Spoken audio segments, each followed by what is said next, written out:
buenas tardes a todos y bienvenidos a esta nueva sesión dentro del tercer día de esta octava edición del Global Youth Leadership Forum. Y es un auténtico privilegio tener la oportunidad de recibir al presidente del Partido Revolucionario Institucional, Alejandro Moreno. Gracias, presidente, por haber tomado el tiempo. Gracias. Y estar acompañándonos en el Global Youth Leadership Forum, un foro donde, como verás, presidente, hay gente de distintas nacionalidades, de distintas regiones, y donde básicamente lo que se aborda es con una perspectiva intergeneracional entre líderes jóvenes, pero ya con importantes responsabilidades de gobierno y figuras globales que están ya tomando decisiones importantes en gobiernos, empresas y organismos internacionales, los principales retos que afrontamos a nivel internacional. Y si de afrontar retos se trata, yo creo que no hay ninguno como la polarización, la complejidad y la complejidad para llegar a acuerdos. Por eso, para nosotros es un honor poder estar hablando sobre la iniciativa política que está liderando ahora mismo el Frente Amplio por México, sobre la posibilidad de armar en torno a distintos partidos políticos una propuesta política, llegar a entendimientos, acuerdos y propuestas para tratar de sentar las bases de un país, en el fondo desarrollar un proyecto país. Estábamos hablando también sobre la coyuntura que estamos viviendo en España. Yo creo que la dificultad de llegar a acuerdos es un mal endémico que vivimos en todo el mundo y, presidente, es un auténtico privilegio poder escucharle y ver cómo han podido armar una propuesta política que trate de dar respuesta a los problemas del país. Muchas gracias. Muy bien, muy bien, muy bien. Muchas gracias, muy buenas tardes. Gracias por la oportunidad de estar aquí. Le agradezco mucho a Jacobo poder platicar con todos y cada uno de ustedes. Lo más importante en este día, primero, es su presencia. Agradecerle a quienes vienen de distintas partes del mundo a ver visiones distintas, pero también comprender que hoy los retos son globales y que debemos de trabajar para fortalecer distintos temas en la participación de la juventud. Yo quiero decirles que tengo 48 años de edad, aunque parezca de 20, como todas las muchachas que están aquí, pero tengo 48. Y tuve la oportunidad, como ustedes también, liderazgos jóvenes, de poder aprender, de poder formarme en distintas presencias que teníamos a nivel mundial, en América Latina, en Asia, en Europa. Y hoy lo más importante, y por eso felicito ampliamente a Jacobo, que pueda convocarlos a todos ustedes, mujeres y hombres que están construyendo su liderazgo en sus países y que, aunque tienen una edad corta, lo importante es formarse, es prepararse. Quiero compartirles que para mí es un privilegio estar aquí con ustedes. Todos los temas globales son fundamentales: cambio climático, Agenda 2030, inteligencia artificial, el agua, el medio ambiente, las energías limpias, pero también los temas de salud, los temas de seguridad, los temas económicos, los temas de migración, que son importantes. Y a mí me invitó Jacobo, y le agradezco mucho, un tema fundamental para nuestros países, que es la fortaleza de la democracia, las instituciones democráticas en nuestros países, para que de manera abierta y de manera transparente se puedan construir gobiernos eficaces y eficientes. México, de lo que les vine a platicar, y al final, con muchísimo gusto, cualquier participación, cualquier pregunta, me pueden preguntar lo que deseen y con mucho gusto les voy a contestar. Platicarles que México es un país importante en la región de América, pero también importante porque hemos impulsado un proceso democrático en los últimos 50 años que se ha ido consolidando. Y también yo soy el presidente de un partido histórico en México. Respetamos a todos los partidos políticos, pero gobernamos México por más de 70 años en el primer tramo. Hubo la alternancia en la fortaleza democrática de nuestro país en el 2000. Posteriormente gobernó Acción Nacional 12 años. Recuperamos la presidencia de la República y en el 2018, de manera democrática, hubo también otra alternancia en el gobierno y estamos hoy luchando contra un régimen autoritario que quiere romper el régimen democrático en nuestro país, y lo que queremos es fortalecer las instituciones, que haya participación política y también que hoy las alianzas o las coaliciones llegaron para quedarse en los distintos países del mundo, en los distintos continentes. Hoy pocos partidos ganan por sí solos una elección y están llegando las coaliciones para construirse de manera electoral, para ser competitivos, y también las coaliciones legislativas, una vez que pasan las elecciones y posteriormente los gobiernos de coalición.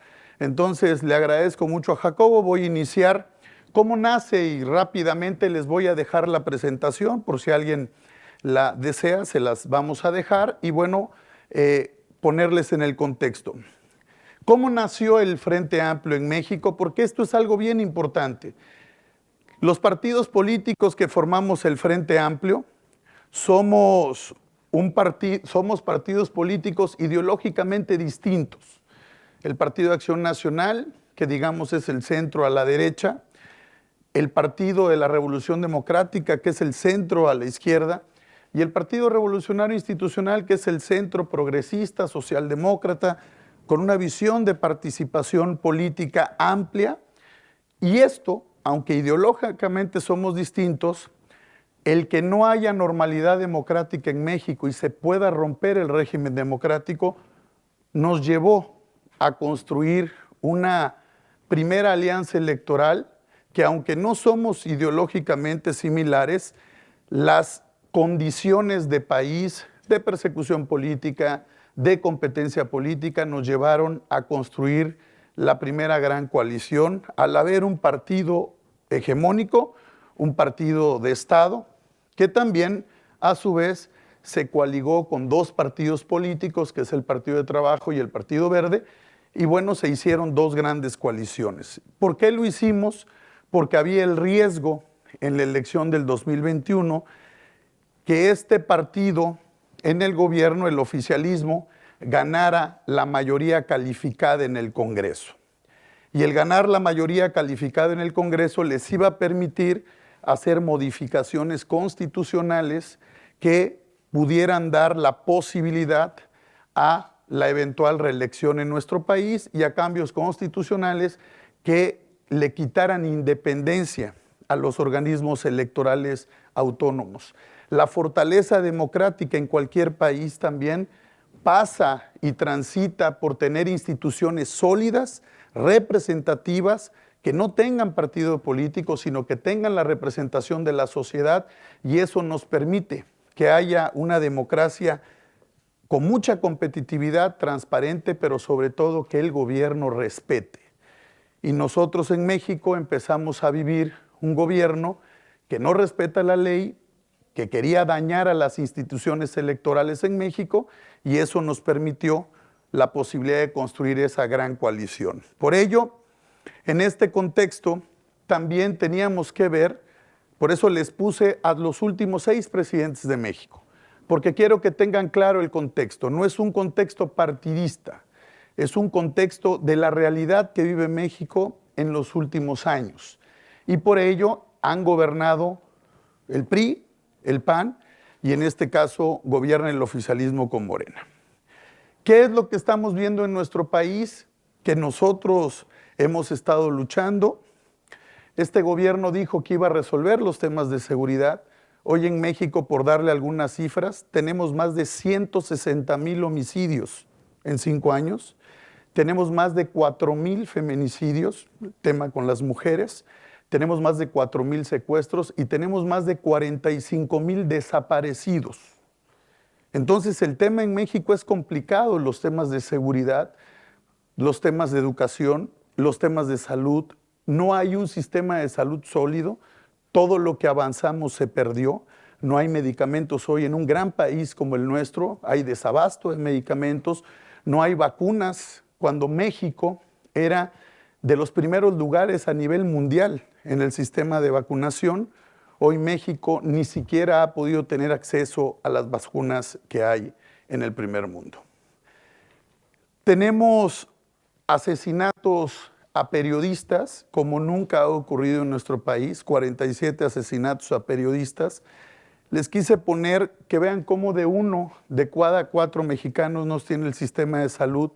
Cuando nosotros estábamos en el gobierno y también con el gobierno de Acción Nacional, teníamos a 53 millones de mexicanos que tenían un seguro que en México le llamamos el seguro popular, que es tener acceso a los servicios de salud y el Estado los costeaba, y que eso era de gran ayuda para las y para los ciudadanos. Había acceso a medicamentos, había abasto de medicamentos, y con una política equivocada, cerrada, donde no se tiene visión global, donde no hay relación con el mundo. El presidente de la República ha hecho 3 giras internacionales y las 3 las ha hecho Estados Unidos. Bueno, hace poco menos de un mes estuvo en Chile, estuvo en Colombia, pero lo que queremos es que hoy los países necesitan globalidad, comunicación, intercambio en tecnología, en educación, en salud, en seguridad, y bueno, tenemos un gobierno con una visión corta. México, y esto es algo muy triste, abandonó la participación de la juventud, sobre todo en los programas educativos. Desaparecieron en México todos los fideicomisos para ciencia y tecnología, temas de formación cultural, los temas de cine, temas de medio ambiente, temas de energías limpias, pero también los fondos para impulsar becas y preparación y capacitación a nivel mundial para la juventud. Antes México participaba en los consejos mundiales de matemáticas, de química, de física, enviando a jóvenes para prepararlos y bueno, que salgan a abrir su mente también al mundo para después regresar. Había en el tema de CONACYT, que es el Consejo de Ciencia y Tecnología nuestro, donde hay una gran formación para que los muchachos, los jóvenes como ustedes puedan prepararse a nivel global. También eso se desapareció y yo creo que estos foros son bien importantes porque se conocen, porque intercambian ideas, porque son líderes en distintos sectores en sus países, ya puede ser en la música, en el deporte, en la cultura, en la ciencia, en la política, en lo económico, y eso es lo que hace potente, porque al final del camino serán una generación que puede impulsar los cambios con rumbo en sus países. Por eso al inicio les compartía, a mí me tocó muchas veces estar ahí como ustedes, escuchar la visión global de lo que ocurre en el mundo, de cómo pueden intercambiar opiniones, formarse, construir el liderazgo, porque eso se construye. Y se construye con causas, con luchas, con propuestas, con proyecto, con programa, y eso lo tienen que hacer todos y cada uno de ustedes. En México hay una brecha importante, eso es una tristeza en comparación con los salarios y la participación con las mujeres. Hemos dado pasos importantes en el PRI, en nuestro partido, para el impulso de la participación política de los jóvenes y de las mujeres. Si bien en México hoy tenemos avances muy importantes, no solo a nivel nacional, a nivel mundial, en la participación de mujeres y de jóvenes, en el PRI tenemos que el 50% de los espacios de participación política a cargos de elección popular y a cargos de dirigencia del partido son para mujeres, pero 1 de cada 3 candidaturas por estatutos, el PRI tiene que impulsar a un joven menor de 35 años. Y eso es lo que nos ayuda, es a tener el entreveramiento generacional, a que haya mucha participación de los jóvenes y también una gran participación de las mujeres en México, de la bancada que tenemos en el Congreso de la Unión, que son los congresistas, los diputados federales, diputados nacionales.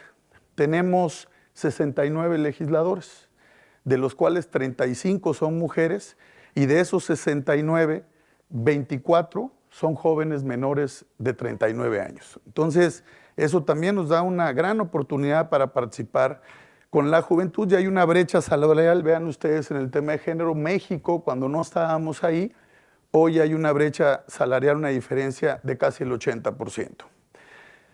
También los países que tienen crecimiento y tienen la posibilidad de desarrollarse, necesitan fortalecer. En México le llamamos la clase media dinámica, la clase media competitiva, quienes son médicos, maestros, quienes se esfuerzan por darle mejor educación a sus hijos, mejores oportunidades a sus hijos, que puedan salir a prepararse y estudiarse. Esa clase media dinámica que mueve los países, en México se ha derrumbado.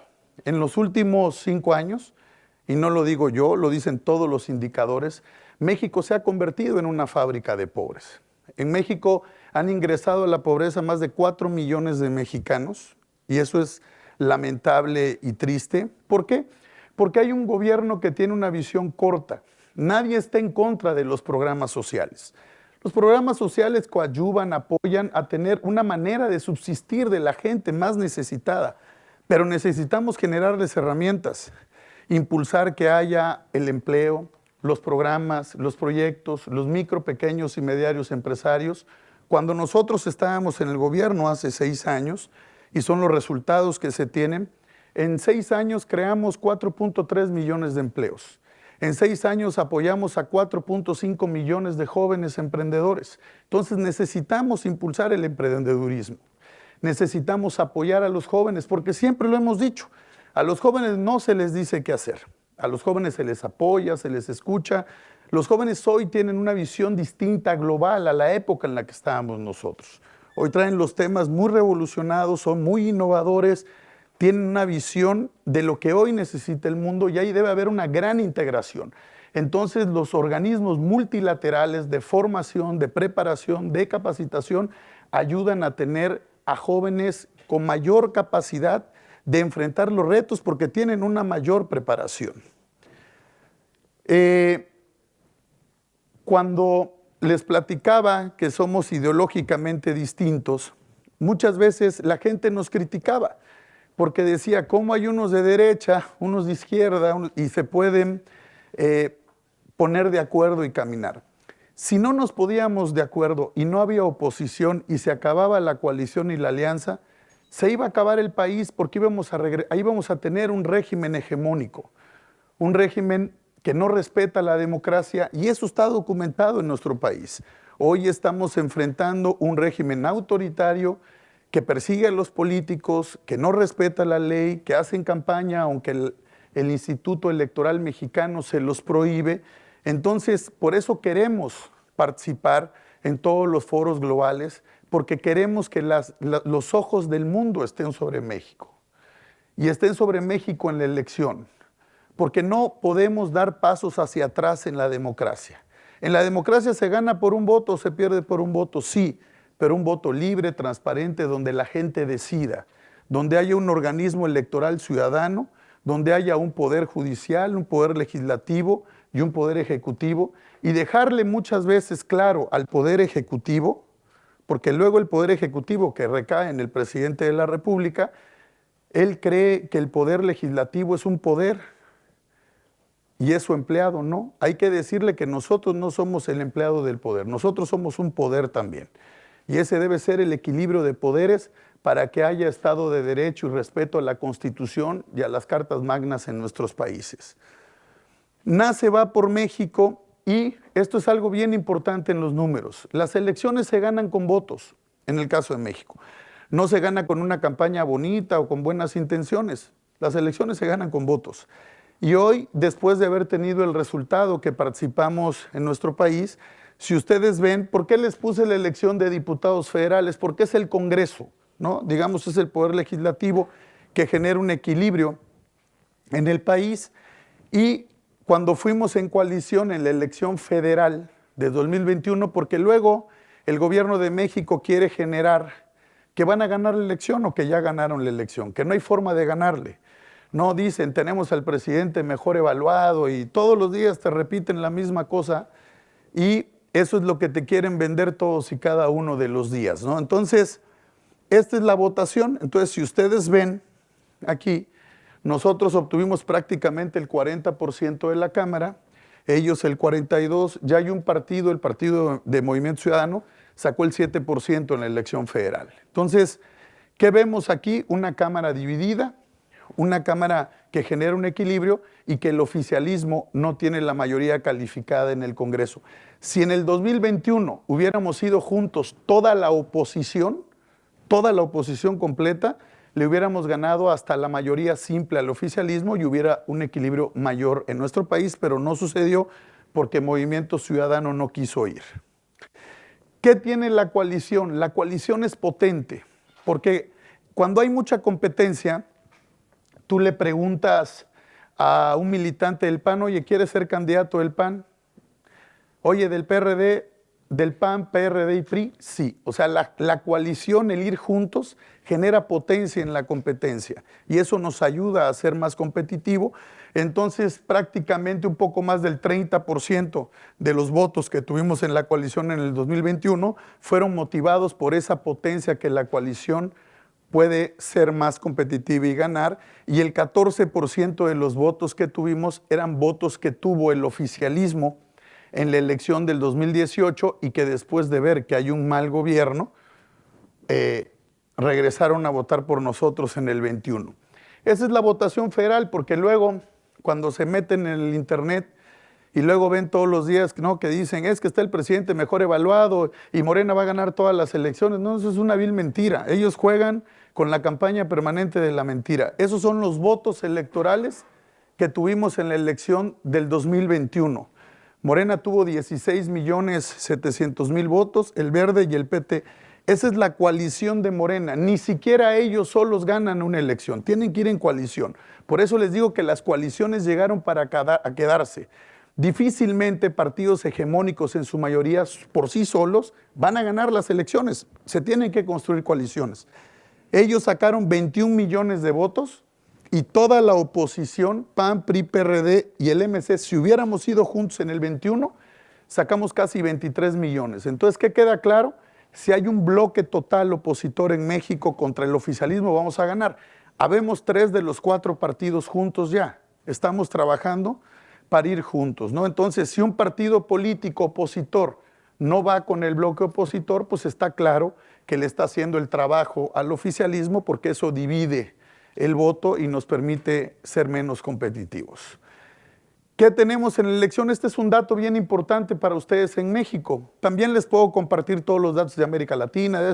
Yo se los mando a Jacobo, pero les quise hablar porque quedamos en eso del tema de México.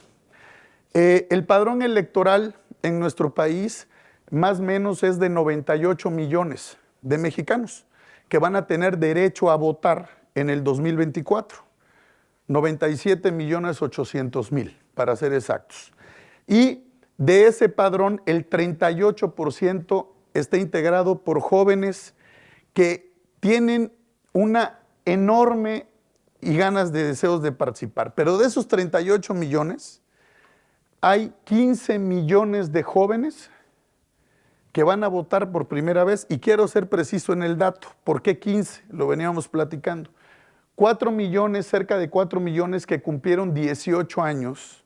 Ya saben que en México les dan la credencial de elector a los 18 años y van a tener derecho a votar en esta elección presidencial. Son los que cumplieron años en el 2023 para que puedan votar en el 2024. Pero los jóvenes que nacieron en el 2017, que no votaron en el 18, pues esos sacaron su credencial de elector y votaron en la elección del 21, pero no han votado para presidente de la República. Entonces, 15 millones de jóvenes van a votar por primera vez, van a tener derecho a votar por primera vez por presidente de la República. Entonces, es bien importante la propuesta, el proyecto, la plataforma que se presente para que la coalición pueda tener esa cercanía, esa empatía y nos puedan dar su confianza en el voto. Aquí están lo que les compartía, que van a tener derecho a votar, son los datos del Instituto Nacional Electoral y también cómo está conformada la Cámara de Diputados. En México somos 500 diputados, ahí está la composición en la Cámara y obviamente estamos a 50 diputados de alcanzar la mayoría simple. Por eso nosotros vemos que en el próximo proceso hay una gran competencia. Tenemos una responsable, hicimos un proceso distinto e inédito para construir el Frente Amplio por México, que es los que integramos PAN, PRI, PRD. Hicimos un proceso interno donde participó bastante y ampliamente la sociedad y tenemos una responsable que es una mujer honesta, íntegra, comprometida, de base, que es senadora de la República, que es Xóchitl Gálvez, y que es la responsable de construir el Frente Amplio, que iremos cumpliendo las etapas del proceso electoral y después de los procesos internos, en su momento, ella, después de cumplir todos los procedimientos y la competencia interna, sea la candidata del Frente Amplio por México. Entonces, es importante la participación y obviamente también este gobierno, quiero puntualizarlo, hubo una primera etapa para querer imponer. Por eso es bien importante que haya equilibrio de poderes y que en el 2024 indistintamente de que les ganemos la presidencia de la República con Xóchitl Gálvez, les ganemos el Congreso, les ganemos las cámaras, para que no puedan hacer reformas constitucionales. Querían hacer 3 reformas constitucionales y es importante para que ustedes tengan presente. Impulsaron una reforma energética teniendo una visión de regresar al modelo del combustóleo, de las energías sucias, de impulsar refinerías. Imagínate, en México están impulsando refinerías que van a terminar de construir, si bien nos va en el 2026, 2027, impulsar reformas para las refinerías en el 2030, cuando pues ya van a ser los coches eléctricos, ¿no? Entonces, pues es una visión totalmente regresiva, pésima de impulso en los compromisos que hay, el protocolo de Kioto, la Agenda 2030, todos los compromisos que hay con el cambio climático. Entonces, tristemente, México con una visión de hace 50 años, obviamente esa reforma que pretendía el gobierno la votamos en contra, era una reforma constitucional y eso nos permitió que fuera el PAN, el PRI y el PRD, el Frente Amplio en un bloque legislativo. Por eso les comentaba, la alianza legislativa en suma de votos nos hace más competitivos, pero la alianza electoral hay que hacer la alianza legislativa también en el Congreso y después en el Congreso construir el gobierno de coalición. Cuando ganamos el gobierno, cuando ganamos el poder en un municipio, en un estado o en el país, hay que impulsar las agendas conjuntas, respetando las propuestas y gobernar con las y con los mejores. Votamos en contra, querían una reforma electoral. Aún así, en la reforma energética, con las facultades que tenía el presidente, hizo algunas modificaciones que le restó competitividad al país. En el tema del Instituto Nacional Electoral, querían una reforma para desaparecer al árbitro electoral, para quitarle la independencia al órgano electoral, que habíamos luchado por más de 50 años en México. Entonces quería un gobierno centralista que controle las elecciones y fíjense ustedes, querían que las elecciones las llevara la Secretaría de Gobernación, que es la Secretaría Política del Gobierno de México, pues eso era pues, retroceder 50 años atrás. Y la tercera reforma también la votamos en contra, y la tercera reforma es cuando pretenden militarizar al país, cuando le empiezan a dar funciones a las Fuerzas Armadas de más, funciones que no les corresponde. Hoy en México las Fuerzas Armadas son las encargadas de controlar los aeropuertos, las aduanas, los puertos, tienen labores de construcción, están construyendo las obras que está haciendo el presidente que no tienen ningún beneficio y bueno, pues no podíamos que toda la policía civil la querían adscribir a las Fuerzas Armadas, ¿no? Entonces solo tener una policía militar, pues también nos opusimos a eso y son las 3 grandes reformas que querían hacer a la Constitución y no lo permitimos. Y en el tema de las elecciones ya les hemos ganado y la coalición da potencia. La Ciudad de México es el corazón del oficialismo. Digamos, en la elección pasada, cuando fuimos juntos PAN, PRI, PRD, hubieron elecciones para legisladores federales, nosotros sacamos 1,518,000 votos, ellos 1,422,000, entonces está claro que si hubiera habido la elección de jefe de gobierno en el 2021 hubiéramos ganado. Y les puse la Ciudad de México, ¿por qué? Porque es la capital del país y es el corazón del oficialismo del gobierno en México, entonces no es que les vayamos a ganar, ya les hemos ganado en el Congreso y en algunas capitales importantes.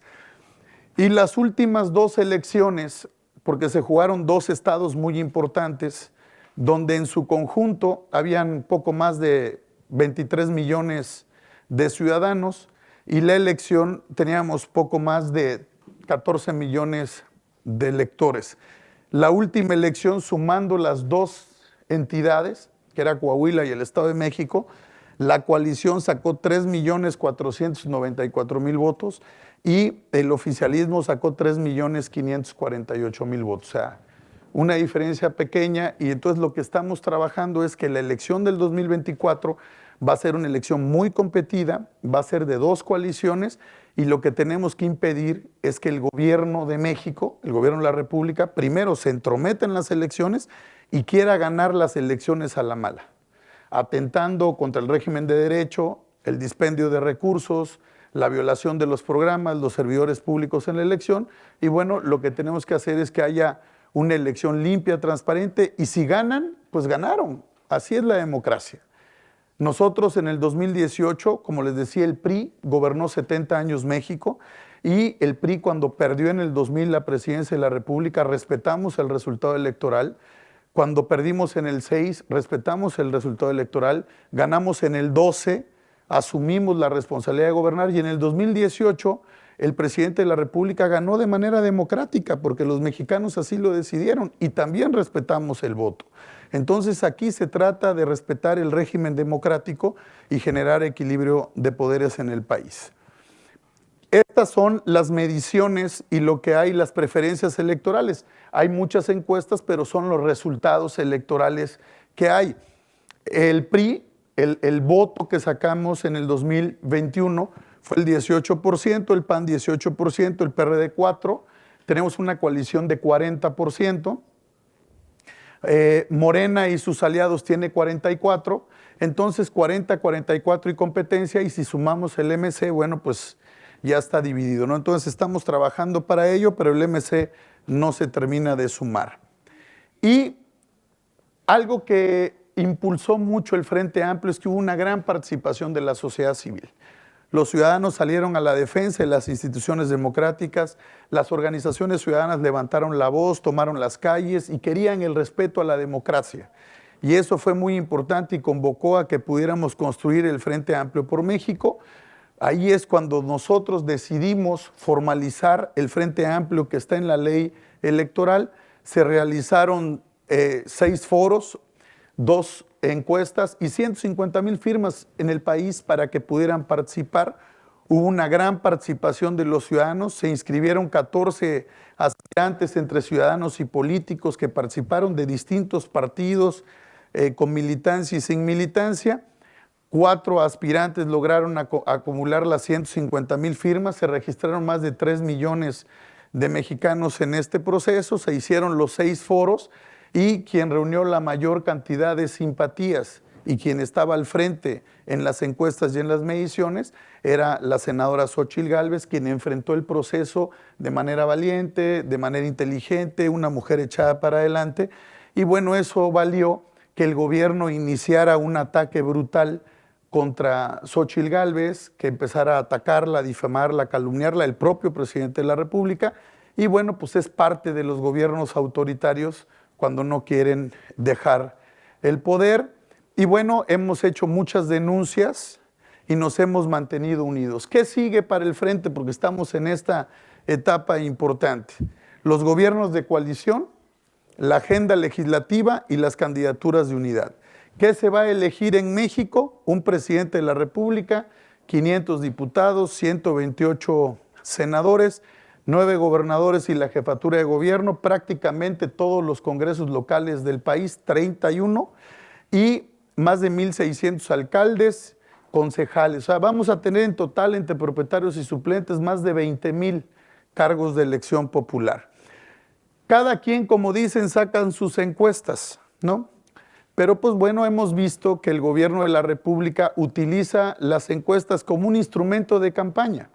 Un instrumento para hacer ver a los opositores que no ganan y que están perdidos. Y bueno, pues el gobierno en la pasada elección sacaba encuestas que estaba 20, 25 puntos arriba en todas y terminó ganando algunas elecciones por 2, 3 puntos y nosotros ganando también por 15 puntos. Entonces, estas son las mediciones que tenemos, estamos a menos de un dígito, y algo que es importante para nosotros es que tenemos toda la posibilidad para ganar en el 2024. Hay 9 meses todavía por delante, es mucho tiempo para la campaña política y habremos de presentar. ¿Qué riesgos hay en el 2024? Y esto ocurre cuando hay un régimen autoritario que no respeta la decisión de los ciudadanos. Una elección de Estado contra los ciudadanos, una intromisión del crimen organizado, y esto es bien importante, porque cuando no hay control en los temas de seguridad, el crimen organizado participa y se mete en las elecciones. Quiero decirles que tristemente en más del 40% de los municipios de México, de los 2,450 municipios que hay, no se puede transitar. Entonces tenemos la presencia del crimen organizado participando en las elecciones, se ha denunciado ante organismos internacionales y ese es un papel también muy importante. ¿Y qué es lo que quiere el gobierno? El debilitamiento institucional y el debilitamiento del Instituto Nacional Electoral. Entonces tenemos que darle mayor autonomía, mayor fortaleza y mayor certeza a las instituciones democráticas. Y lo que queremos es que cada uno de ustedes, en el caso mexicano, y si tienen ahí cualquier comentario, con mucho gusto les contestaré, lo que queremos precisar es que hoy la política, como siempre ha sido, es circunstancial. La política, también lo dice un servidor, ni es de género ni es de edades. La política es de capacidades. La política es de sumar. La política es de construir. La política es de acordar. La política es de ver hacia adelante.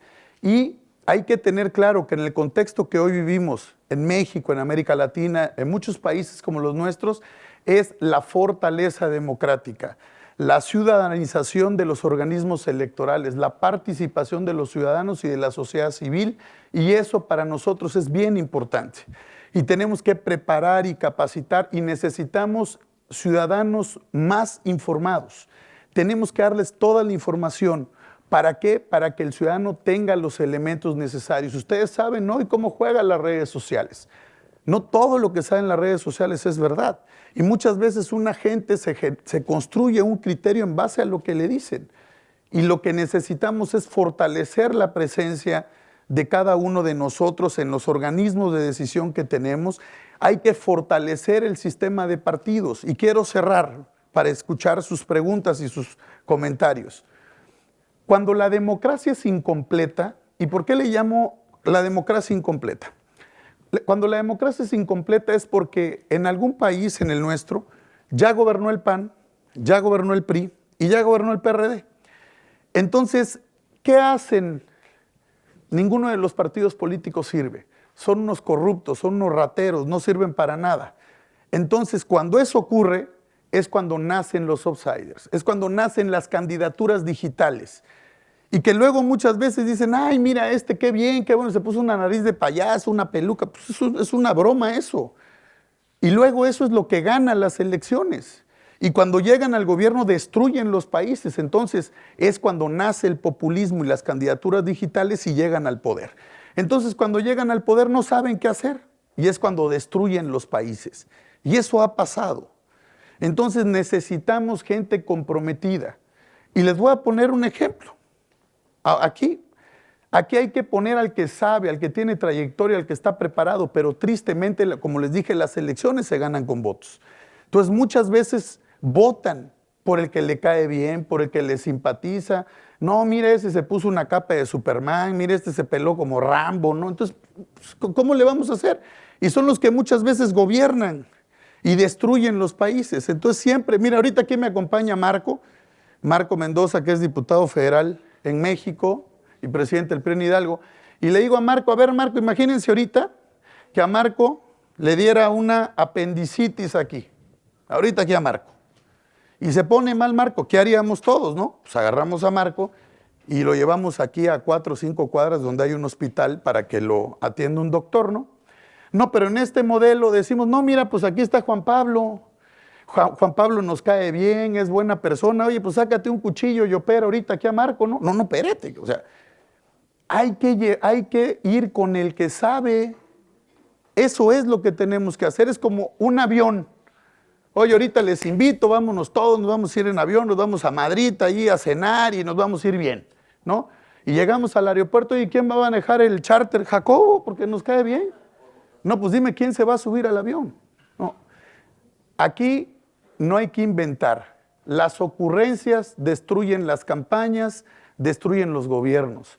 Aquí hay que tener inteligencia, hay que tener estrategia, esto es de capacidad, porque llevamos los destinos de los países. Yo desde muy joven estuve en la política desde que tengo 15 años. He sido presidente de las federaciones estudiantiles, comencé como concejal, fui 3 veces diputado federal, fui el senador más joven en México, en mi partido cuando tenía 29 años, fui gobernador de mi estado a los 39, hoy soy presidente del PRI y yo llegué en un proceso democrático. más de 2 millones de mexicanos me dieron su respaldo para ganar la dirigencia nacional del PRI. Por eso es bien importante y me da mucho gusto que estén todos ustedes aquí. Esto les va a servir siempre, escuchar, procesar, mejorar y verdaderamente prepararse, porque los retos que vienen en sus países son enormes. Y si no lo hacen ustedes, nadie lo va a hacer por ustedes, nadie les va a regalar nada. Nadie va a hacer por ustedes lo que les toca hacer y la responsabilidad de tener destinos de un país depende de nosotros. Por eso estoy contento, muy agradecido, mi querido Jacobo, de que estén aquí con nosotros. Y bueno, no quiero agarrar más de su tiempo, sino quiero escucharlos, que me pregunten y con mucho respeto les voy a contestar. Muchas gracias. Querido Jacob.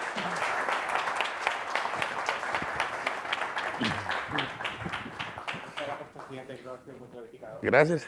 Tenemos los desafíos que tiene México y un tema que para nosotros es muy importante es el de las capacidades políticas. Yo sí quiero felicitar a los jóvenes, especialmente tratándose del presidente del PRI, a los jóvenes de su partido, a los jóvenes de su país, porque cada vez que participan aquí tenemos varios diputados, concejales, alcaldes, personas que ya tienen responsabilidades, siempre dejan el listón muy alto, tanto del país como del partido, y eso es una muestra de que están apostándole a los jóvenes, que están apostándole a la formación, y desde luego que, como bien has comentado, es fundamental en momentos convulsos, en momentos complicados, elegir a las personas adecuadas para tomar las decisiones más acertadas para la ciudadanía. Yo, sin más, no quiero abusar mucho, abrimos el turno de palabra. Sí, atrás. Mi nombre es Carlo Angrisano, soy actualmente el secretario general de las nuevas generaciones del Partido Popular. También fui presidente de los estudiantes del Partido Popular Europeo, donde pude experimentar lo difícil que es tener unida una organización con distintas sensibilidades dentro del mundo del centro-derecha europeo. Así que le quería preguntar cuáles han sido los mayores retos para unir a partidos tan distintos desde el punto de vista ideológico, sobre todo ahora que estamos en un periodo en el que la sociedad denosta tanto a la política y particularmente a los partidos políticos como instituciones. Muchas gracias. Muy bien, Carlos, buena pregunta. Mira, yo creo y estoy convencido que la fortaleza está en el sistema de partidos. Primero tenemos que fortalecer el sistema de partidos. Mira, en México, para obtener una candidatura 100% ciudadana, se necesita cumplir con un requisito que está en la Constitución. Necesitas el respaldo a través del Instituto Electoral en números cerrados de 1 millón de firmas en todo el país y tú puedes acceder a una candidatura ciudadana. En México ya ocurrió la participación de una candidatura ciudadana. No dio resultado porque en nuestro país la fortaleza del sistema de partidos, el partido es un vehículo. El partido es el vehículo en el cual los ciudadanos deciden por la propuesta de partido, por el perfil del candidato, por las propuestas que hace. Pero yo estoy plenamente convencido que cuando los órganos electorales tienen autonomía, las elecciones son realizadas por los ciudadanos, porque los ciudadanos, en el caso de México también, son los representantes de las casillas, el Instituto Electoral prepara y capacita a los ciudadanos. Entonces, la fortaleza está en la institución democrática que tenemos que darle autonomía, que son los órganos electorales y el sistema de partidos. Lo que tú decías, y he visto con atención lo que ocurre aquí en España, pero siempre seremos muy respetuosos de la autodeterminación y la decisión de los pueblos de tomar una posición política. Yo siempre seré el más respetuoso. Pero quiero decirte con el comentario que me haces, que cuando la ideología se hace a un lado, muchas veces, y claramente en nosotros está, es porque no hay normalidad democrática. Y cuando no hay normalidad democrática hay 3 elementos básicos. Persecución a los opositores. Yo te lo digo de manera transparente, en los últimos 40 años jamás habíamos visto un ataque brutal, sistemático, desde el gobierno de la República contra los partidos, contra los empresarios, contra los opositores, contra los medios de comunicación, o sea, un ataque brutal desde el gobierno. Entonces, cuando no hay normalidad democrática, lo que tienes que hacer es sumar a todos, indistintamente del tema ideológico. Aquí también hay un tema ideológico, pero hay posiciones muy claras, ¿no? En México, lo que nos llevó es que el centro derecha, el centro izquierda y el PRI, que nosotros éramos un partido, digamos, más de centro, aunque somos progresistas, pero más de centro, nos llevó a tomar la decisión de que o nos uníamos o no había forma de ganarle al oficialismo. Entonces, ¿de qué nos iba a servir tener una propuesta de derecha, una propuesta de vanguardia, el tema económico, el tema social, si íbamos a ir dispersos? Jamás íbamos a ganar las cámaras y no íbamos a tener posibilidades de ganar la presidencia de la República y se iba a convertir en un partido hegemónico, ¿no? Entonces, ¿qué nos llevó a unirnos y a hacer a un lado el tema ideológico? La no normalidad democrática, el riesgo de que se rompa el régimen democrático, el riesgo autoritario, el riesgo de que no tuviéramos la capacidad de competir y generar un equilibrio en el poder. Eso nos llevó y nos orilló a generar y a que naciera el Frente Amplio por México, y por eso le agradezco también a Juan Pablo que esté con nosotros, a la senadora Nancy de la Sierra, que es senadora mexicana del Grupo Plural, que está aquí con nosotros, y a todos ustedes. Gracias, mi querido Carlos, por tu pregunta. Acá están los chavos. La mano verde, que no veo de quién es, pero veo que hay una mano verde por ahí. Sí. Hola, muy buenas tardes. La verdad que nunca pensé que se fuera a tocar este tema político en este foro y me siento tan contenta y tan feliz de encontrar un aliado en México, porque es precisamente lo que está pasando en Honduras. No sé si han leído últimamente en las noticias, pero en Honduras se ha conformado el bloque de oposición ciudadana, que este bloque está conformado por 3 diferentes partidos. La mitad del Partido Liberal, que no está buscando ningún bien o ninguna ganancia particular, sino que el bien de Honduras. El bloque del Partido Salvador de Honduras, que es nuevo, y son caras frescas y caras que acaban de nacer, y el Partido Nacional, del cual yo soy parte, que somos la mayoría ahora mismo del Congreso Nacional. ¿Y por qué surge este bloque? Este bloque surge igual que ustedes, con el propósito no de ganarle al oficialismo, sino de ganarle a la izquierda total, a ganarle a que nos quedemos sin país. Y es por eso que yo me siento identificada ahora mismo con México. Estamos realmente conformando alianzas estratégicas, porque hace 2 años existió una alianza del cual ahora el Partido Salvador de Honduras fue parte, y ahora el pueblo hondureño se ha dado cuenta que se equivocaron de decisión, pero viene un conjunto de temas atrás, como 12 años de desgaste, algunos ataques al gobierno, y ya sabemos cómo funciona este tema político. Sin embargo, hoy Honduras ha hecho una transición y se ha dado cuenta que están totalmente equivocados, y por eso nace el BOC.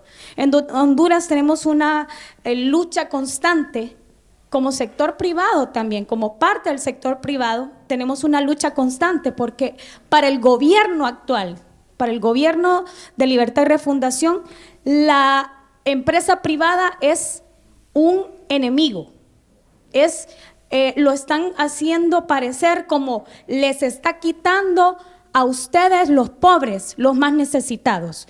Le están quitando la visión al pueblo de Honduras de que la empresa privada es la fuente de trabajo, sino que lo están haciendo ver como que la empresa privada les está robando a ellos, y no es así. Por eso yo hoy me atrevo con mucho respeto a preguntarle, doctor Alejandro Moreno, ¿cómo han logrado consensuar, o como dijeron hace poco, no consensuar, hacer acuerdos de manera en que el pueblo entienda que no es la empresa privada, que no es la generación de empleo, que no es la atracción de inversiones extranjeras el enemigo interno de los países? ¿Cómo podemos hacer entender a la gente que le hace falta educación, que el gobierno total izquierda no es la solución a su pobreza, sino que la generación de inversión y la generación de empleo para que la gente pueda tener una calidad digna como la tienen ahora los países de primer mundo. Gracias. Mira, te diría, conozco un poco el tema de Honduras y creo que lo importante, primero, es que tienen que poner por delante siempre las coincidencias. Yo tengo la responsabilidad internacional también de organismos para América Latina, el Caribe y Europa. Seré cuidadoso, pero te voy a contestar lo que compartes. Primero, tú bien sabes, porque estás joven, pero bien sabes que en los 12 años y en el tiempo que hubo la alternancia, desde que estaba Mel Zelaya en la elección, y posteriormente llegó Juan Orlando Hernández, que tú sabes los temas que ocurrieron en tu país, y lo que se necesitaba fortalecer no solo era el tema económico y financiero, sino también los ciudadanos al final del día votaron por un cambio. Así es la democracia, ¿no? Tuvieron la decisión de votar y hubo un cambio de régimen, está Xiomara Castro de presidenta, y lo que se tiene que construir siempre para generar alternativas desde el gobierno, desde el poder, hay que impulsar el proceso democrático. Nosotros en el PRI, siendo gobierno o siendo oposición, siempre impulsamos los procesos democráticos de participación política. Y mientras en los 70s, te voy a poner un ejemplo, mientras en los 70s estaban las dictaduras militares en América Latina, en México nosotros impulsábamos los diputados de partido. Y pasábamos de un partido hegemónico donde el PRI ganaba todo porque habían pocas reglas de participación política. Al final del camino, la lucha del PAN, del PRD y de todos los partidos políticos llevaron a la consolidación del Instituto Electoral y dio paso a la participación política. Así es, así fue. Entonces, ¿qué es lo que hay que construir? Poner las coincidencias por delante, hacer a un lado las diferencias, presentar propuestas, presentar proyectos y tener cercanía con la gente, que haya equidad en la contienda. ¿Qué pasa muchas veces en la contienda? Que no hay equidad. Que muchas veces desde el gobierno, que es lo que pasa en México, están los programas, están los recursos y no puede haber competitividad porque no hay equidad en la elección. Entonces hay que organizarse, hay que presentar propuestas, pero todo hay que hacerlo por la vía democrática. Embajador Luis Santil. Buenas tardes a todos. Primero, déjame agradecer. Soy Luis Marimo Fosentil, ex embajador de Haití en España. ¿De Haití? De Haití en España. Hay un gran problema en Haití. Claro, ahí viene mi pregunta de una parte de Haití. Y primero quiero agradecer al don Alejandro por esta exposición magistral sobre las perspectivas electorales en México y la presentación, la preocupación que tiene el partido político para ir consolidando la democracia en México. Mi pregunta tiene tres aspectos. Yo diría que México es una de las 20 economías más importantes del mundo.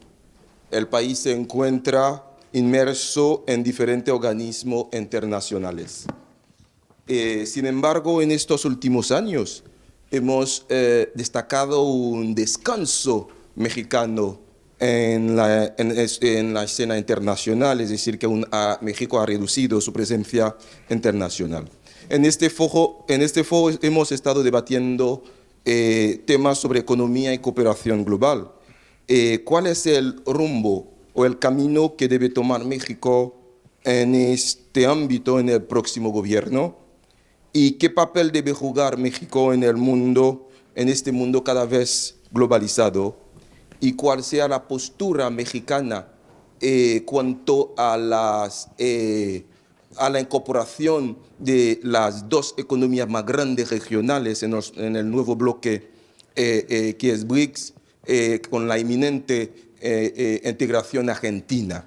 BRICS. Y BRICS. Sí. Y mi última pregunta y aspecto de la pregunta es cuál es la postura del partido político cuanto a la crisis regional migratoria que está viviendo México al día de hoy. Muchas gracias. Gracias, extraordinaria pregunta. Mira, empezaré por lo más importante que es tu país, que es Haití. La única forma de resolver el tema migratorio en Haití es una cooperación multilateral. Todos los países tienen que abonar al problema en Haití. Ustedes tienen un gran tema con República Dominicana. Y lo que necesitamos es construir organismos internacionales, los ojos del mundo en Haití, fortalecer el régimen de gobierno, fortalecer la democracia, la participación política, porque ustedes están enfrentando temas gravísimos en los temas de seguridad, los temas que ocurre en Haití. Entonces, la única forma es poner los ojos del mundo en Haití. Solamente con una visión regional, trabajando con República Dominicana, que es donde tiene la migración, no se va a resolver. Hemos estado atentos, yo he estado atento, he estado en Dominicana con el presidente Abinader, que tiene una visión y que están trabajando juntos para impulsar una política migratoria. Han habido reuniones, ahora estuvo la reunión iberoamericana hace unos meses que fue en Dominicana y que se abordó también el tema haitiano. Y lo que queremos construir es una visión global. El tema es multilateral y la migración es en el mundo.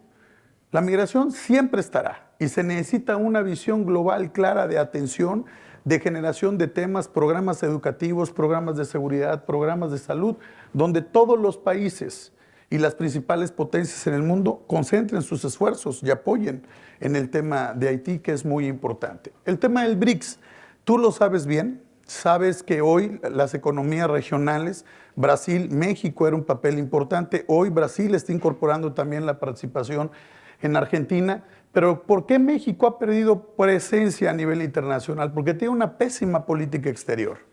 Y si tú no tienes una gran política exterior donde México, por lo menos en los gobiernos nuestros, siempre se caracterizó por tres cosas: la autodeterminación de cada uno de los pueblos en su capacidad de organizarse y de decidir, el respeto a la multilateralidad que tienen los países, y es en el contexto de la participación política.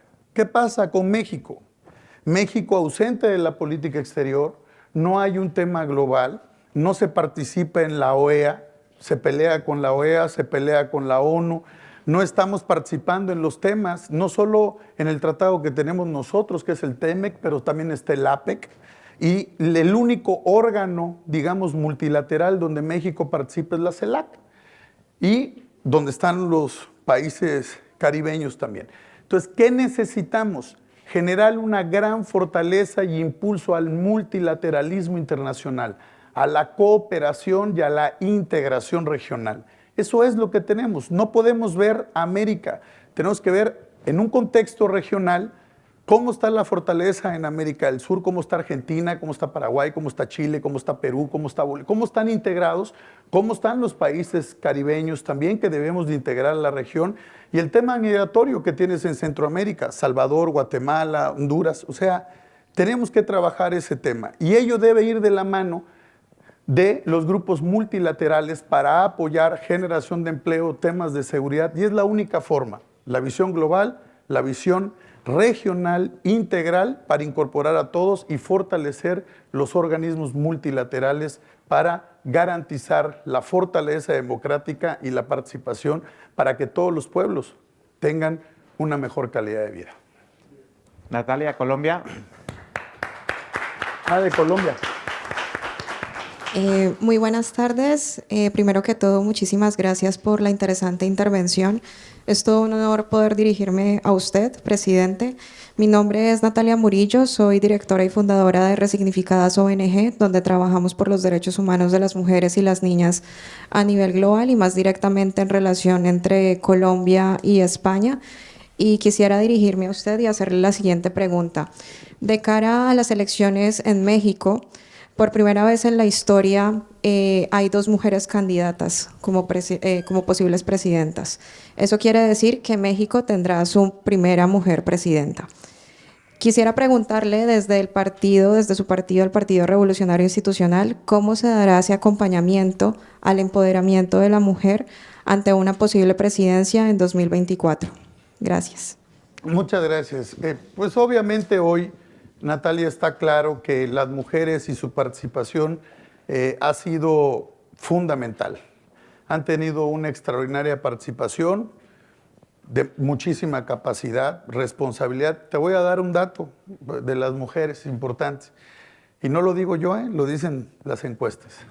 Las mujeres son honestas, jefas de familia, trabajadoras, comprometidas, organizadas, pero en el caso de México también son las que más votan por el PRI. Por eso es importante y te lo digo, Lai.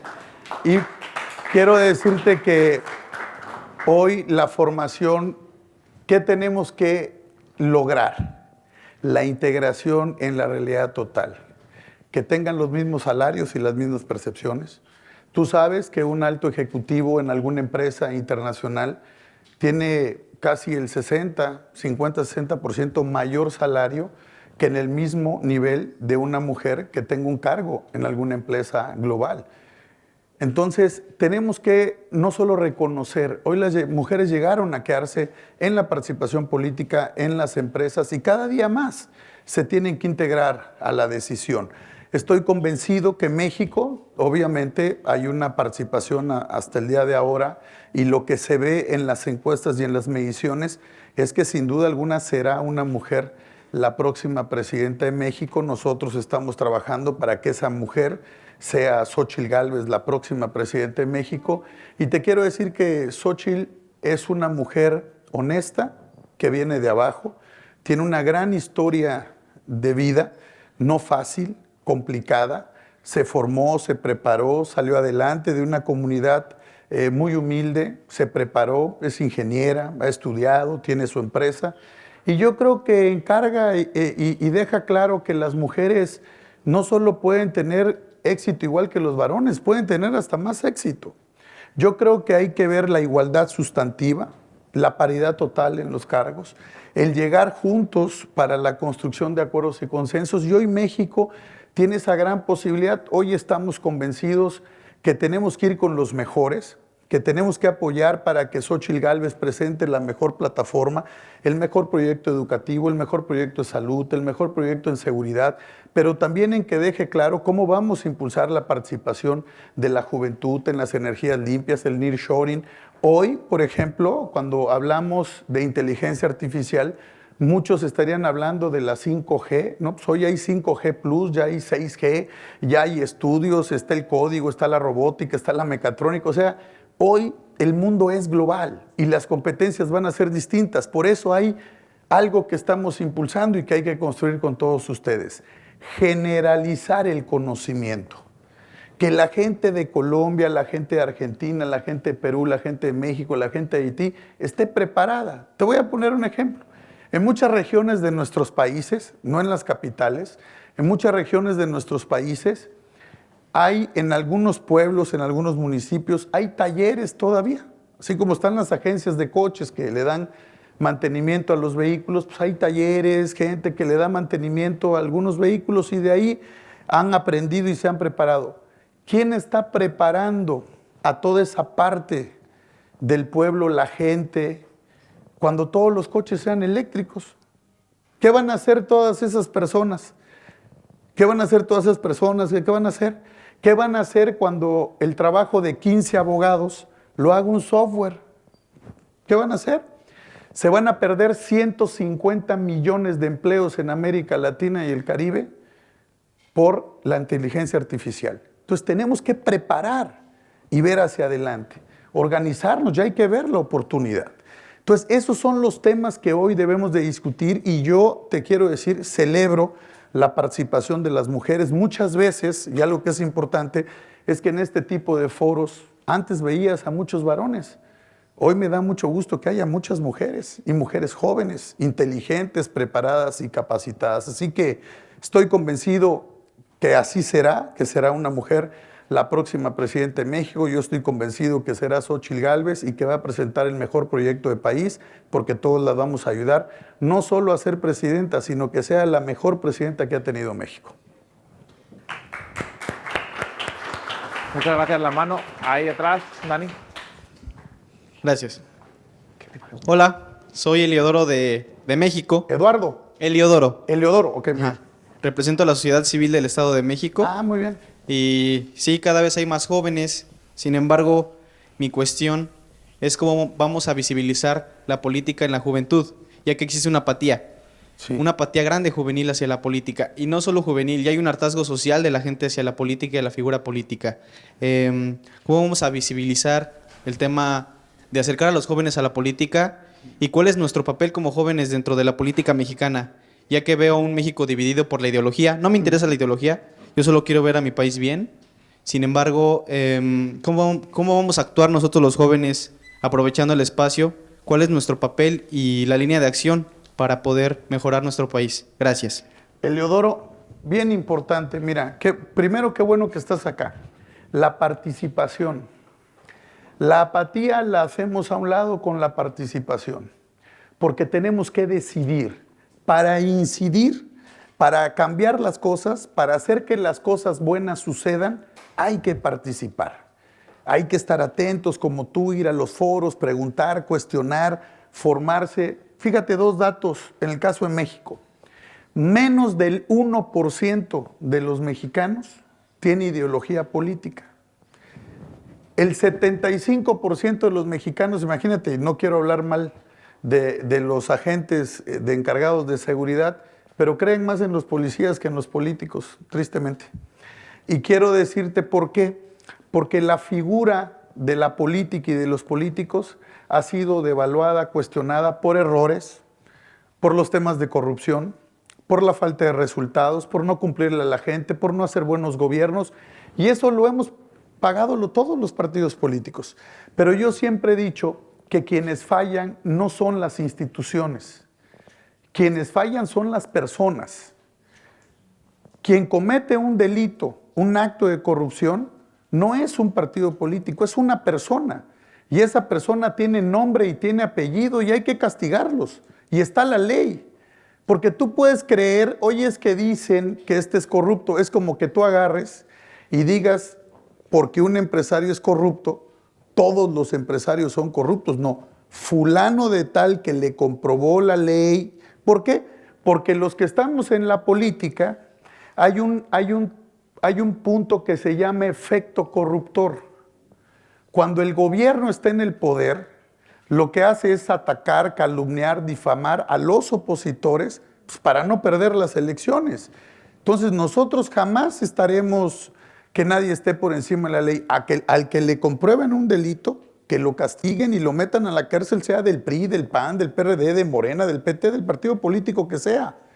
Pero no se puede utilizar hoy las instituciones del Estado mexicano para perseguir a los opositores. En América Latina, el Caribe, en Asia pasa el lawfare.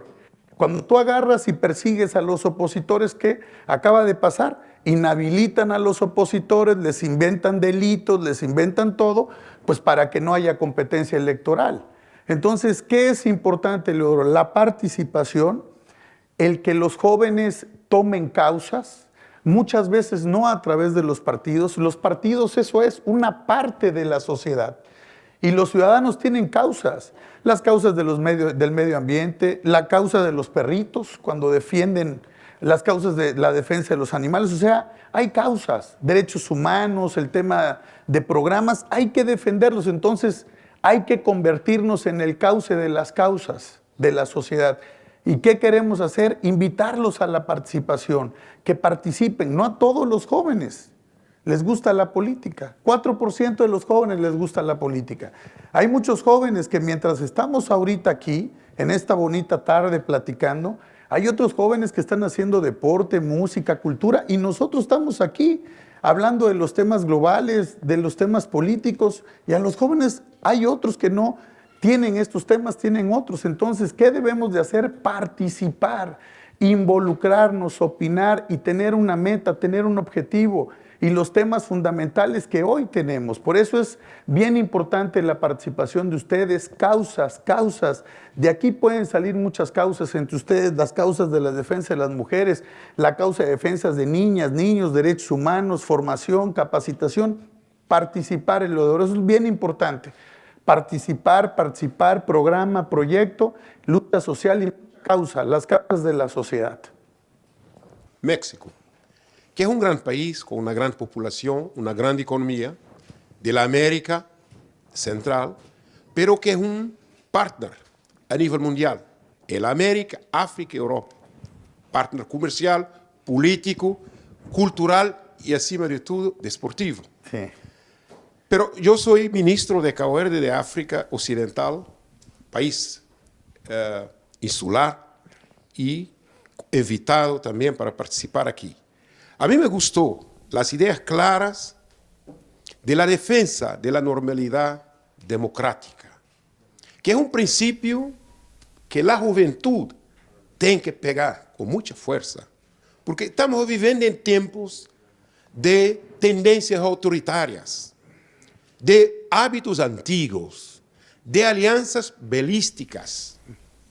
Bueno, ataque a quien produce, al trabajo, a quien tiene rendimiento, a la gente creativa. Por eso, defender la normalidad democrática, defender esas tendencias autoritarias y el populismo, tenemos que decirlo, es importante. Yo lo felicito por eso. Pero hay otras cosas importantes. Nosotros, durante los 2 días aquí, habíamos discutido bastante la dinámica de las migraciones, la problemática de los derechos sociales, de integración familiar. Son cuestiones de Estado, de relaciones entre los Estados y los países de acogimiento de las migraciones, pero también de los países de donde ven las inmigraciones. Y la visión de la diáspora, cómo integrar mejor ese potencial endógeno de la diáspora en los países de nosotros, como México, que es la tercera mayor diáspora del mundo. Es un potencial financiero y capital humano, eso es importante. Pero también cómo defender el derecho, los derechos de esa grande camada. Por eso yo lo felicito, porque en México, en su alianza, también tiene partidos de mi familia política partidaria. Y su victoria, su suceso, será también mi suceso. Y con su juventud, energía y convicción que ha aprobado aquí, yo pienso que está en muy buen camino para hacer una gran mudanza en México y retomar el camino de la democracia, la defensa de los derechos humanos y, acima de todo, poner México a defender la normalidad democrática. Muchas gracias. Muchas gracias, muchas gracias, muchas gracias. No sé si hay otra pregunta. Ah, ok, sí. Ahorita le voy a contestar muy bien, mi querido ministro, para que nos invite a Cabo Verde.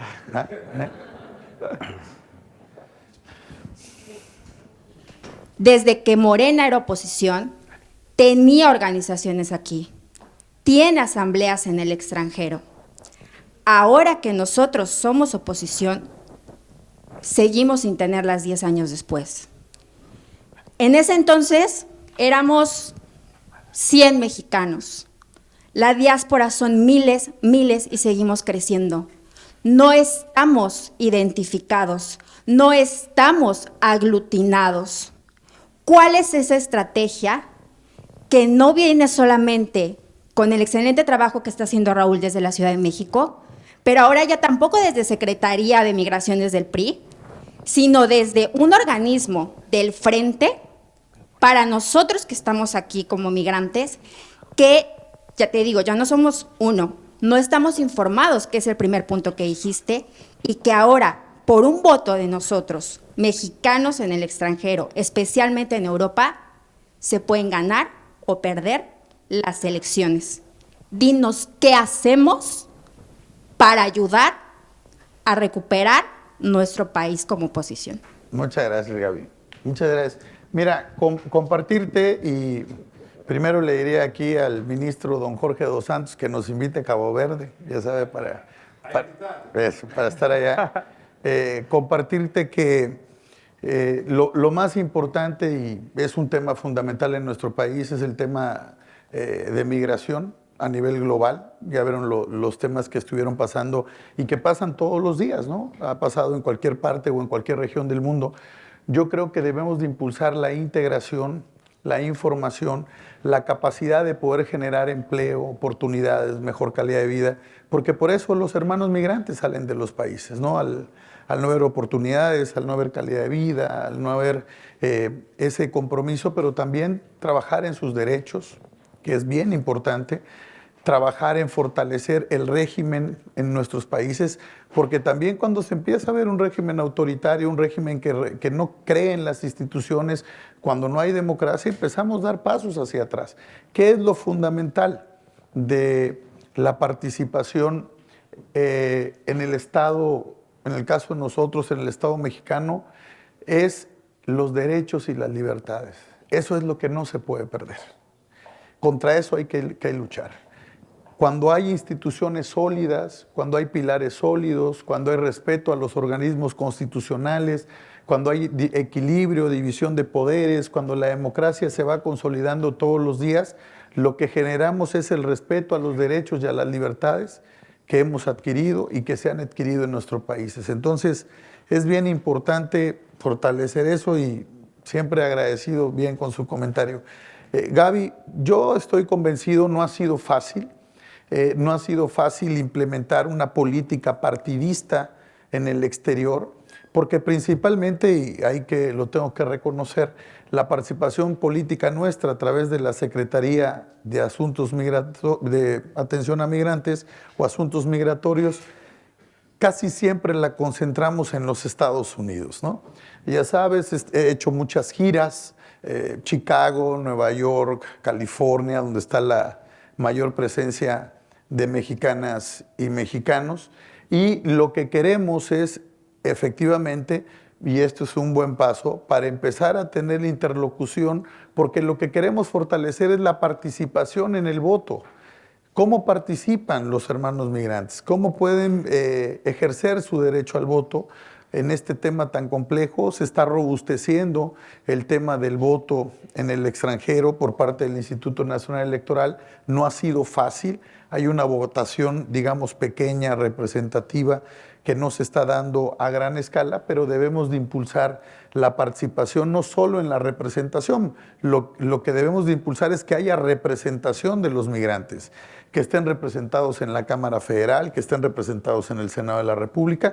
Y este gobierno implementó una política exterior pésima. Quitó los programas, por ejemplo, había un programa, el 3x1 Migrante, que era obras en comunidades migrantes, los migrantes aportaba el Estado, aportaba el municipio, y obviamente hay una política de no atención en consulados, el cierre de consulados, lo complicado que hay en la política exterior para atender a los hermanos migrantes. Estamos formando, ahorita acabo de tener una gira a los Estados Unidos y yo creo que, bueno, pues hay que empezar a tener interlocución y ya se tendrá la representación europea, pues bueno, ya estarás aquí para que se haga. Muchas gracias. Muchas gracias, presidente. Lo único, yo quiero ser muy respetuoso con su agenda porque sé que tiene yo puedo atender, pero a mí me da pena porque no sé si hay otra persona que vaya a participar, entonces si son dos, yo con mucho gusto contesto. Ah, perfecto. Ahorita. Yo soy Pamela Varela, directora y fundadora de Cooperamundo, y nosotros trabajamos por la defensa de los derechos humanos de las personas con discapacidad. Sí. Entonces, soy consciente de que el PRI ha puesto un 10% en su después de la reforma, sí. Y quisiera saber si hay un compromiso para aumentar esa cifra, porque actualmente solo hay un 16,4% de personas con cargos políticos con discapacidad, cuando la cifra de personas con discapacidad es mucho más mayor. Soy consciente de todas las cosas que han habido, como la reforma de 2014 que impulsó estas cuotas de género y de diversidad, y quería saber si también va a haber un compromiso mayor, porque las personas con discapacidad en México necesitan, por ejemplo, poder tener un acceso a la educación. Aquí, por ejemplo, en España es gratuita para las personas con discapacidad. También mayor inclusión en infraestructura, en movilidad, que puedan tener muchísima más facilidad. Y desde mi organización nos ponemos también a su disposición si necesita algún tipo de referencias o también para implementar cualquier tipo de política, porque creo que es importante que se siga trabajando en la inclusión, en una inclusión verdadera, que también en el empleo haya muchísima más facilidad para todas las personas con discapacidad y que haya pues un mayor consenso y facilidad para que sus derechos pues, puedan ser validados y garantizados.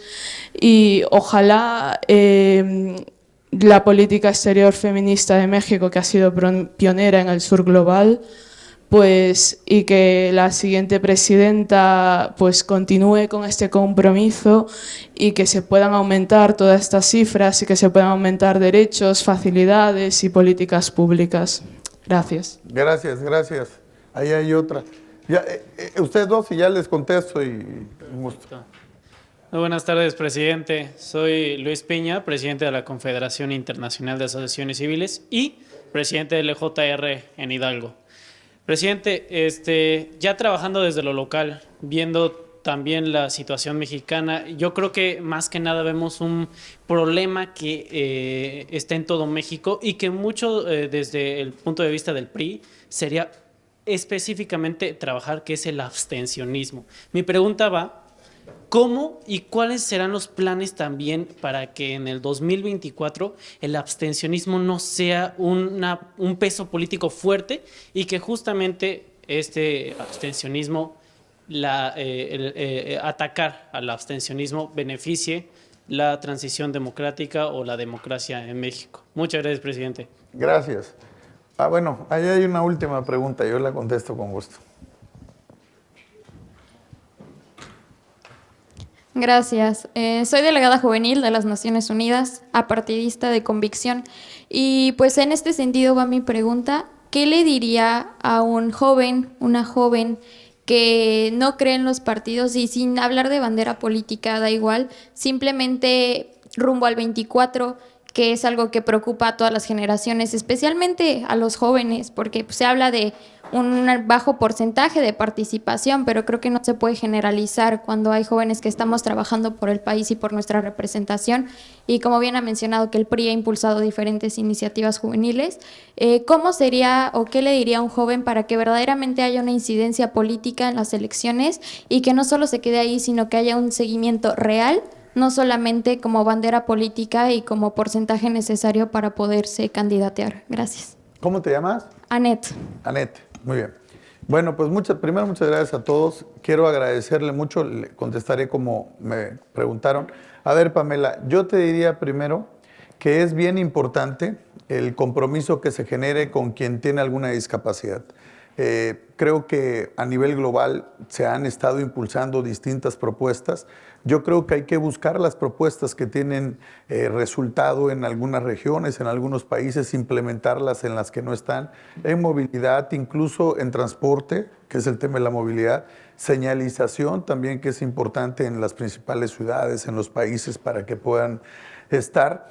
Y nosotros en la Cámara tenemos a Norma Aceves, es una diputada congresista nuestra, Norma, que tiene una discapacidad, que es la secretaria de Asuntos de Atención para la Discapacidad en el partido, en el PRI. Nosotros tenemos una secretaría encargada de atender todos los temas, atender iniciativas de ley, propuestas, modificaciones que se tienen en la Cámara, y ella representa a quienes están. Tenemos dos legisladoras que representan a ese sector importante de México. Tenemos una senadora de la República, que es la senadora Claudia Anaya, que también tiene un tema de discapacidad.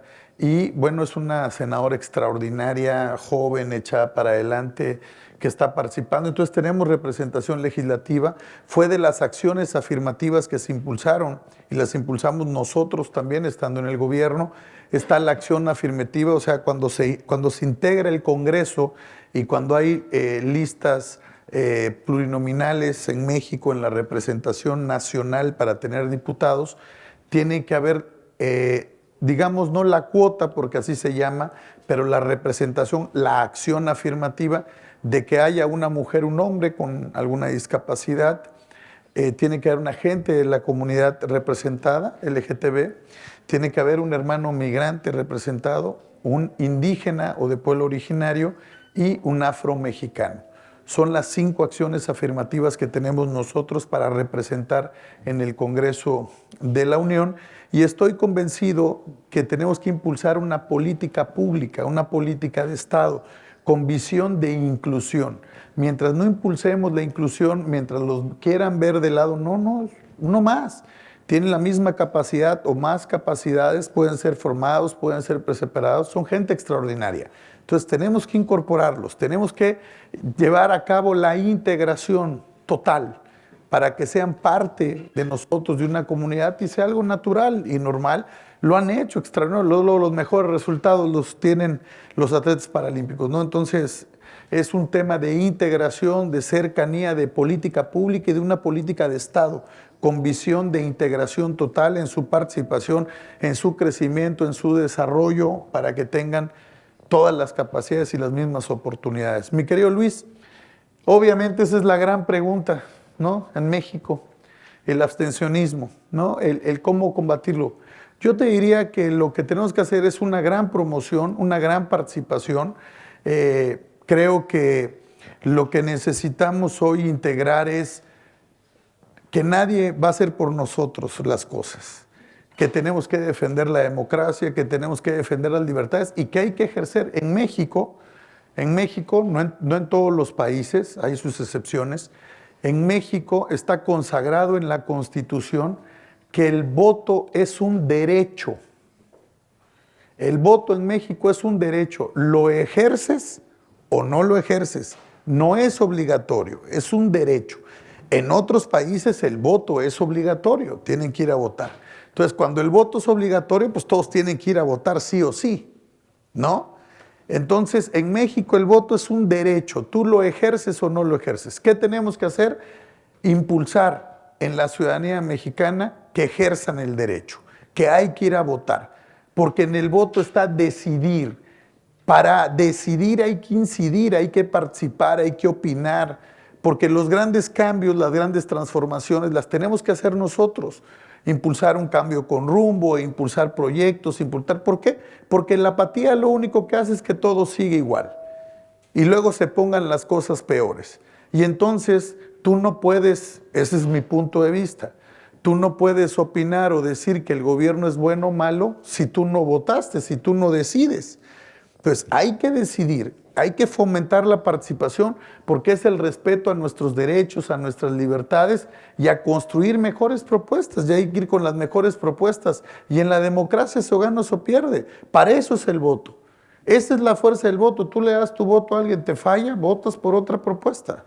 Entonces yo creo que hay que hacer una gran promoción, una gran participación, una gran concientización, una gran pedagogía de dar información a las y los ciudadanos para que ocurran a las urnas a votar. Y Anet decía, bien lo ha dicho, y no porque tuviera una participación política de algún partido político. Yo siempre lo he dicho, creo que la participación indistinta puede ser en organizaciones civiles, como está Luis y como hay otros, desde la ciudadanía, pero quien quiere ejercer y participar, incidir también en los cambios en un régimen político, está la participación política. Como te decía, muchos jóvenes, muchos ciudadanos no participan a través de los partidos políticos, trabajan en organizaciones no gubernamentales, trabajan en organizaciones sociales de defensa de derechos humanos, pero yo creo que el gran ánimo de la participación política es que nadie va a hacer por ti lo que hay que hacer, lo que tú tienes que hacer. Hay que participar, hay que opinar. Yo cuando estaba de ese lado era bien preguntón, todo preguntaba y como se darán cuenta a mí casi no me gusta hablar. Así que yo les quiero decir que lo que hay que hacer es mucho ánimo, mucha participación, Anet, porque los únicos que pueden cambiar este país son esta generación, porque no es un tema de edades, es nuestra generación. Es la generación que puede hacer posible el desarrollo, el cambio, el impulsar verdaderamente un liderazgo, porque el liderazgo no se nace, se construye. La opinión la construyes, el trabajo lo construyes. Y los cambios y los grandes cambios en los países y en nuestros países los vamos a impulsar en los próximos 20 o 30 años, los que estamos aquí. Y de aquí no tengo duda, saldrán mujeres y hombres exitosos, saldrán diputadas, senadores, gobernadores, presidentes, líderes globales en el tema económico, en el tema social, en el deporte, en la cultura. Eso depende de cada uno. Eso depende de cada uno. Y te quiero dar una gran frase de Nelson Mandela para terminar. Y regístrenla. Dos, les voy a decir. Una, Mandela es un gran ícono de la lucha, de la resistencia y de la persistencia y de la lucha de su gente y de su clase en su tiempo. En los momentos más complicados en la historia del mundo, Mandela fue un gran líder. Mandela siempre decía, cuando te sientas solo, cuando sientas miedo, ten claro que tú eres el amo de tu destino y el capitán de tu alma. O sea, nadie va a hacer por ti lo que te toca hacer. Eso es tener mente, eso es tener capacidad. Y ahora te voy a decir lo que piensa tu servidor. Yo siempre he dicho que un pesimista se queja del viento, un optimista espera que el viento cambie y un realista, como todos los que estamos aquí, ajusta las velas del barco y llega a donde quiere ir, y yo estoy seguro que todos ustedes van a llegar a donde quieren ir. Muchas gracias. Gracias, mi querido Jacobo. Ha sido un placer.